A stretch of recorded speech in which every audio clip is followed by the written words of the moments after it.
До старта нового учебного года остается 3,5 недели. Жители отдаленных деревень Прилузского района начало занятий ожидают с тревогой. Школьный маршрут Ношуль-Ваймис с протяженностью 17 километров больше напоминает полосу препятствий, которую автобус кое-как преодолевает за 40 минут. К вопросу подключилась прокуратура, есть предписание, и районные власти даже озвучили планы по ремонту проблемного направления. Но дорожная техника здесь до сих пор не появилась. Виктория Палкина передает из Прилузского района. Все ездим, как обычно, как всегда, по обочине, потому что посередине уже ездить невозможно. Соблюдать правила дорожного движения на этом участке дороги сложно, а вот скоростной режим никто не нарушает. Здесь не разогнаться. Яма на яме. Широкие и глубокие выбоины на протяжении 10 километров.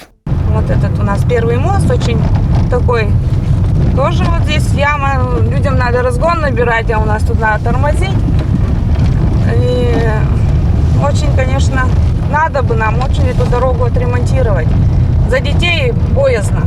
Маршрут Ношуль-Ваймис – единственная возможность для 14 сельских школьников попасть на занятия. Выезжать приходится аж за час до начала уроков. За это лето, по словам водителя школьного автобуса, дорога стала еще хуже. Дорога с каждым годом хуже и хуже. И никто не хочет ее ремонтировать. И никто не хочет услышать, что дорога плохая. Со своими жалобами местные идут в сельскую администрацию. Там разводят руками. Дорога муниципальная.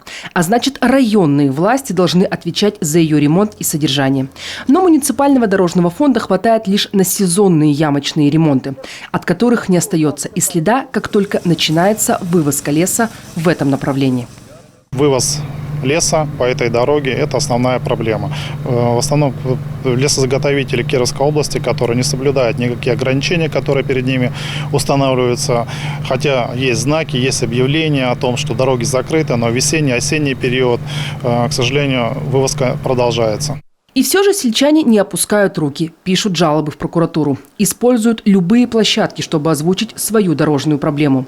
Так, в эфире нашего телеканала первый заместитель руководителя Прилузской администрации Наталья Жук сообщила, что ремонт здесь запланирован этим летом.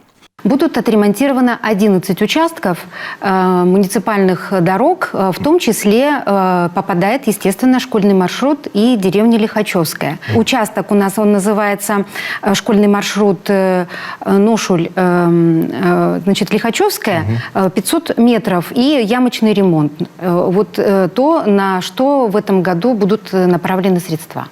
Сегодня в районной администрации нам пояснили, ремонту быть. Правда, работать подрядчик будет уже осенью. До конца сентября дорожники залатают самые проблемные места. Виктория Палкина, Яков Шлегель, телеканал Юрган, Прилузский район.